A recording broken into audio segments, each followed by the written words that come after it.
warahmatullahi wabarakatuh. Senang bertemu lagi dengan Anda. Semoga Anda selalu sehat dan tetap bersemangat untuk belajar. Materi kuliah manajemen penerbitan non-dominansia untuk tema kuda pada kali ini adalah melanjutkan tentang bahasan menilai konformasi kuda dari sudut kualitas. Pada video sebelumnya telah kita bahas hal yang harus dinilai saat Anda menilai konformasi kuda dari sudut keseimbangan, perototan, struktur, seks, dan breed karakter. Untuk materi terakhir dari konformasi, mari kita bahas tentang cara menilai kualitas dari kuda. Ya, kita mulai. Kualitas juga menjadi satu bagian yang dinilai untuk mengevaluasi konformasi kuda. Beberapa materi yang dibahas pada topik kualitas sebenarnya ada yang telah dibahas pada video sebelumnya, pada seri kedua saat kita membahas tentang ciri kuda yang baik. Tapi tidak ada salahnya kita perdalam kembali pembelajaran kita, ya. Jadi kita telah membahas pada video sebelumnya, mudah-mudahan masih ingat dan tentunya harusnya sudah paham tentang kepala kuda. Kepala ternyata juga menjadi hal utama saat Anda menyeleksi atau mengevaluasi atau mau membibit kuda. Bagian penting yang harus dinilai saat mengevaluasi kualitas kuda adalah bagian kepala dan leher. Kepala dan leher. Leher ya, ini yang kuning ya. Dan ternyata juga rambut dari kuda ini, bagian surai itu juga menjadi bahan pertimbangan. Jadi kalau kita berbicara tentang kualitas pada kepala itu kepalanya sendiri, lehernya, dan bagian rambut. Pada kepala itu terdapat telinga, mata, lubang hidung, rahang, moncong, mulut, dan lain-lain. Nah, profil muka sebaiknya yang baik itu lurus dan rata. Anda dapat mempelajari lebih detail secara mandiri mengenai berbagai macam profil muka dari kuda. Misalnya salah satunya, contohnya saya berikan Roman nose, ya. Roman nose itu kuda yang bentuk moncongnya profilnya cembung. Kemudian ada juga profil yang disebut dengan disc face atau kuda dengan bentuk profil yang cekung. Ya, jadi ada Roman nose, ada disc face. Profil kepala kuda itu sebaiknya selain lurus dan rata itu adalah langsing dan lebar. Juga jarak untuk antar mata itu sebaiknya lebar. Nah, bentuk mata kuda yang juga harus mendapat perhatian itu karena bila Anda temukan kuda bermata tipe babi gitu ya, pernah ya ada mata babi atau pig eye, itu harus Anda perhatikan dan Anda jangan pilih. Kenapa? Karena biasanya kuda yang bertipe mata babi atau pig eye itu karakternya keras kepala, kemudian mudah gugup. Selain dia punya keterbatasan visual karena matanya yang agak kecil, ya. Yang lainnya, jarak dari mata ke moncong sebaiknya tidak terlalu jauh, ya. Jarak dari mata ke moncong tidak terlalu jauh. Kemudian profil moncong itu sebaiknya halus dan melancip atau runcing. Mulut yang baik itu yang, masih ingat, berhubungan dengan tali kelananya ya, tali kekangnya ya, yang dangkal, yang baik ya. Tentu Anda masih ingat waktu saya menjelaskan tentang bagaimana bila terlalu dalam dan terlalu dangkal ya, yang agak dangkal dan terlalu dalam maksudnya. Selanjutnya adalah telinga. Kedua telinga pada kuda yang ideal itu sebaiknya berukuran kecil. Bila ukuran telinga terlalu besar atau terlalu kecil, itu akan berefek pada proporsi yang terlalu besar atau terlalu kecil pada tubuh. Kemudian kedua mata serta lubang hidung itu sebaiknya berukuran besar, ya. Dan rahang yang berkualitas yang baik adalah rahang yang besar dan dalam, yang mencerminkan kekokohan dan ketangguhan dari kuda. Namun bila rahangnya terlalu besar, itu akan menurunkan fleksibilitas kuda dan berhubungan dengan kemampuan menyeimbangkan posisi kepala dan leher. Jadi banyak hal yang saling berkaitan, ya. Sekarang khusus untuk kepala kuda secara keseluruhan, Anda harus mempertimbangkan mengenai proporsinya, ya. Proporsi panjang kepala dengan panjang leher itu menjadi satu faktor penentu keseimbangan pergerakan kuda. Karena proporsi berat kepala dengan panjang leher itu relatif lebih berat dibandingkan binatang lain pada kuda, ya. Proporsi berat kepala dengan panjang leher pada kuda itu lebih berat dibandingkan binatang lain. Kemudian bentuk kepala dan bentuk tenggorokan serta bentuk leher pada kuda itu menjadi penanda karakter dari tiap bangsa kuda. Sekarang silakan perhatikan kualitas kepala dari dua kuda berikut.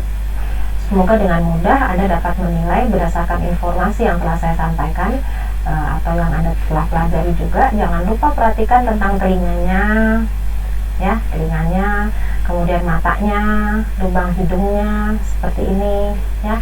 Kemudian kedalaman mulutnya ini, ya, berbeda ya, dan lain-lain.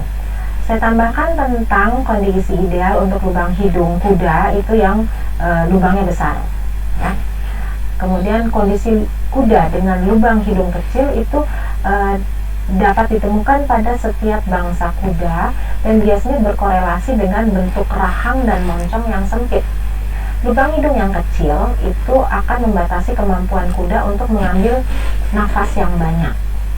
Hambatan tersebut akan berefek pada kuda yang memiliki aktivitas dengan kecepatan tinggi, misalnya pada kuda untuk pertandingan polo misalnya, atau kuda acuan misalnya, kuda pacuan misalnya, atau kuda pertunjukan, atau kuda yang aktivitasnya butuh daya tahan tubuh yang durasinya lama, itu jadi butuh nafas, ya, nafasnya yang baik. Kuda dengan lubang hidung yang kecil itu lebih cocok digunakan untuk kegiatan tunggangan kesenangan. Jadi bukan dalam arti hidungnya kecil terus berarti jadi buruk gitu, kita kawin saja, tidak. Disesuaikan dengan, ingat, fungsinya, ya. Jadi kuda yang lubang hidungnya kecil jangan langsung dikawin, tapi dia cocoknya untuk jenis kegiatan tunggangan kesenangan. Artinya yang tidak harus buru-buru gitu, ya, atau jenis olahraga yang bukan kecepatan tinggi, misalnya seperti itu. Penilaian konformasi dari dari faktor kualitas yang selanjutnya adalah leher.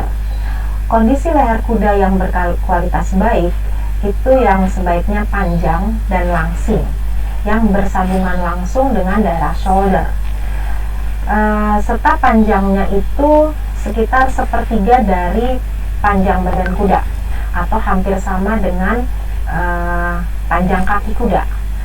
Namun untuk kondisi kuda yang lehernya pendek dan tebal tidak serta-merta membuat nilai untuk kualitasnya menjadi rendah, karena tadi saya bilang bergantung untuk tujuan penggunaan dan tipe kuda tersebut itu untuk apa, ya.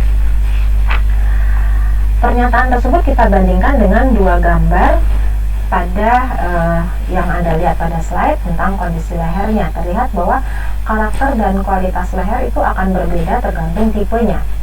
Pada kuda yang bertipe leher pendek seperti ini misalnya, kuda tipe leher pendek itu hal yang umum dan bisa ditemui pada bangsa kuda apapun. Jadi tidak selamanya misalnya bangsa kuda A itu selalu semuanya panjang lehernya, atau kuda bangsa B selalu lehernya pendek, tidak. Jadi ada pada bangsa kuda yang sama, ada yang dia kecenderungannya lehernya agak pendek misalnya, ya. Jadi kuda tipe leher pendek seperti ini itu bisa terjadi pada semua bangsa kuda apapun, dimana pada kuda tipe draft atau tipe tarik atau tipe pekerja itu cenderung lehernya pendek, tebal, kokoh. panjang leher kuda yang bertipe leher pendek itu adalah kurang dari sepertiga panjang tubuhnya, ya. Nah, namun biasanya kuda yang berleher pendek itu akan menghambat kemampuan kuda. Jadi leher yang pendek itu biasanya menghambat kuda untuk menyeimbangkan tubuh, sehingga lebih rentan untuk tersandung. Selain itu, leher yang pendek juga akan menambah beban pada kaki depan atau forehand. Jadi nanti kudanya akan terlihat kurang lincah. Sedangkan pada kuda tunggangan, untuk keperluan balapan atau kuda tipe peloncat, itu dia harus punya kemampuan yang tidak harus bisa belok tiba-tiba, ya. Kuda balapan yang lari lurus itu tidak harus membelok tiba-tiba. Karena apa? Balapannya hanya lari lurus atau larinya sambil menarik kereta.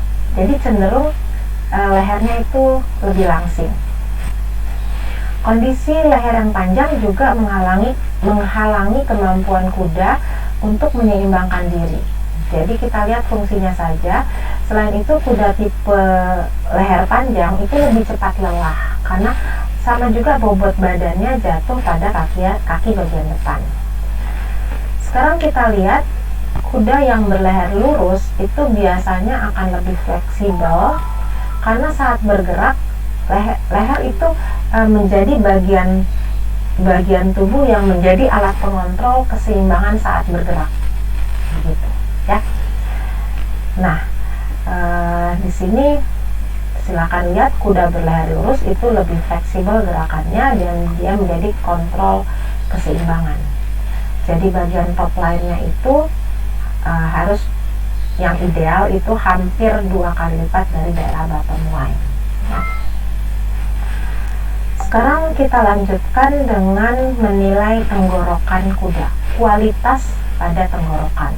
Daerah tenggorokan ini sebaiknya yang langsing dan tipis. Kenapa? Kalau tenggorokannya langsing dan tipis ini memungkinkan kuda untuk mudah belok saat berlari, selain untuk kemudahan saat bernafas. Jadi ini yang disebut agak tebal. Tenggorokan yang agak tebal, ini tenggorokan yang agak tipis. Penilaian yang lainnya lagi yang berdasarkan kualitas kuda adalah kondisi bahu atau shoulder. Bahu kuda yang baik adalah bahu yang panjang dan landai dengan sudut kemiringan 45 derajat sampai 50 derajat. Sudut kemiringan bahu itu harus sama dengan kemiringan pas ternak, ya, sekitar 45 sampai, jadi bahu di sini sama dengan di sini. Mengapa kemiringan bahu menjadi penting? Karena kemiringan bahu akan mempengaruhi pergerakan dan keseimbangan. Kemiringan bahu juga berpengaruh pada proporsi leher dan punggung. Dan kemiringan bahu juga menjadi salah satu faktor peredam guncangan bagi penunggang kuda, ya.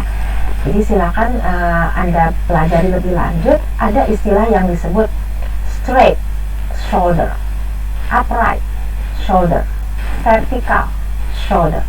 Apa itu? Ya, tolong pelajari. Untuk memberikan gambaran yang lebih nyata sehingga Anda bisa membayangkan tentang fungsi sudut bahu, saya tampilkan ilustrasi tentang sudut kemiringan bahu. Pada ilustrasi yang sebelah kiri, kuda memiliki kemiringan bahunya sudutnya 45 derajat, yang ini, ya. Pada gambar bagian atas adalah gambar dengan bayangan anatomi tulang pada bahu, pada bagian bahu. Jadi kelihatan anatomi tulangnya. Ini tidak terlihat tulangnya, tapi langsung dari kulitnya. Tapi ini sama-sama 45 derajat. Terlihat posisi tulang bahu pada kuda ini membentuk sudut dengan garis imajiner yang horizontal, ya. Sedangkan pada ilustrasi yang sebelah kanan,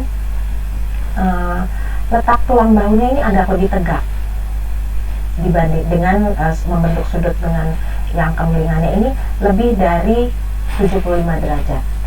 Jadi Anda bisa bandingkan pula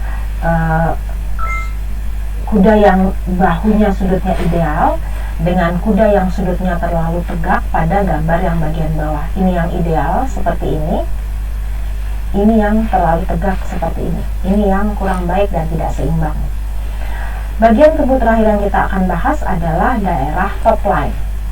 Nah, daerah top line, daerah ini terdiri dari beberapa area, yaitu daerah, masih ingat ya, withers, back, dan loin, serta daerah crop ya. Withers, back, loin, crop ya. Mulai dari sini, withers, back, loin, crop ya, 4 warna ini ya. Anda harus pahami dulu di mana lokasi tiap area sebelum kita bisa melanjutkan. Untuk kualitas withers yang baik adalah yang terlihat ada tonjolan, dan tonjolan tersebut letaknya sejajar dengan letak titik crop. Nah, ini ada tonjolan dan dia sejajar dengan titik crop ini ya. Anda bisa menganalisis bagaimana kualitas kuda yang memiliki titik wither dan titik crop yang tidak sejajar, atau salah satu titiknya lebih tinggi dari yang lain. Pernah kita bahas yang uphill dan downhill ya. Apa efek yang ditimbulkan pada kuda dan penunggangnya pada saat lebih tinggi withersnya atau lebih tinggi cropnya. Kemudian bagaimana yang disebut dengan kuda pada kondisi maten wither atau ada high wither seperti ini. Silakan Anda diskusikan dengan teman Anda cari lagi searching di internet atau dari referensi lain apa arti dari maten wither dan high wither ya. Yang kedua, selain withers adalah kualitas back. Yang ideal itu adalah yang cukup pendek, kuat, dan berotot baik. Ini daerah back ya, yang oranye. Bagaimana halnya bila punggung kudanya agak panjang atau long back? Apa yang terjadi saat mereka berdiri? Caranya mereka berdiri, caranya mereka berjalan atau berlari pada saat backnya kuda dengan back yang pendek. Bagaimana hubungannya dengan keseimbangan dan pergerakan kuda? Itu semua harus bisa Anda bayangkan dan Anda bisa jelaskan ya. Karena nanti saat Anda mendeskripsikan, waktu Anda menilai untuk membibit misalnya, atau saat Anda menilai, menseleksi, itu semua harus dituliskan. Jadi bagaimana hubungannya back dengan keseimbangan dan pergerakan kuda? Atau bagaimana dengan berbagai kondisi punggung kuda yang istilahnya misalnya long back, saddle back, hollow back, low back, sway back, down in the back. Nah, itu banyak sekali istilah-istilahnya. Silakan Anda cari tahu. Kalau perlu supaya hafal, Anda simpan gambarnya supaya Anda ingat, oh ini yang namanya long back. Jadi pada saat Anda menilai, Anda langsung tahu, oh ini yang seperti ini yang namanya long back. Ini kalau long back seperti ini, nanti ada kondisinya keseimbangannya seperti begini, kudanya seperti itu, penunggangnya seperti ini, dan selanjutnya ya. Jadi silakan Anda mengeksplor informasi tersebut dari berbagai informasi ilmiah ya. Sekarang kita pindah ke kualitas coupling atau loin. Yang ideal itu yang seperti apa? Loin itu daerah ini, yang merah ini. Yang ideal adalah yang panjang dan berotot baik, serta menyatu dengan daerah crop. Ini jadi satu area, jadi tidak potong gitu, jadi mulus ya. Kuda dengan loin panjang biasanya memiliki punggung yang panjang juga. Sama, Anda silahkan pelajari lebih lanjut apa yang terjadi bila kuda memiliki loin yang lemah, atau disebut juga couplingnya pendek misalnya, atau ada yang istilah rough coupling, atau disebut juga widow's peak. Nah, tolong cari tahu apa sih yang disebut dengan istilah tersebut ya. Siapa tahu Anda punya kesempatan atau rezeki Anda bekerja di luar negeri atau berhubungan dengan orang luar negeri untuk peternakan kuda, dan mereka berbicara dengan istilah-istilah itu ya. Jadi Anda sudah fasih. Kita tidak tahu rezeki seseorang, siapa tahu ya. Jadi kita siapkan saja. Kemudian yang terakhir itu area crop. Crop yang diinginkan itu agar bisa mendukung nilai top line yang baik, itu ukurannya harus agak panjang, kesannya kuat, karena perototannya baik dan sudutnya sebaiknya agak landai. Jadi perlu Anda ingat kembali pada poin penting saat menilai daerah heat. Ini daerah heat sudah beberapa kali Anda sampaikan, kita buat garis imajiner berbentuk segi 4 pada daerah heat, itu yang bagus. Tapi kalau berbentuk segi 3 terbalik, itu indikasinya adalah nilai heatnya buruk, ya, atau daerah stable-nya rendah. Terakhir yang kita bahas adalah tentang dada, area dada, tulang rusuk, dan daerah barrel. Ya. Kuda memiliki kualitas yang baik atau ideal bila memiliki karakter dada yang dalam, membulat, dan lebar. Kondisi ini mengindikasikan adanya ruang yang cukup lebar untuk lokasi organ internal dengan berbagai fungsinya. Selain itu, konformasi kuda yang berkualitas ideal juga bila memiliki karakter lingkar dada atau chest guard yang besar dan dalam. Lingkar dadanya, lingkar dada, di sini daerah lingkar dada ya, melingkar. Dan tulang rusuknya terlihat dengan baik, ya.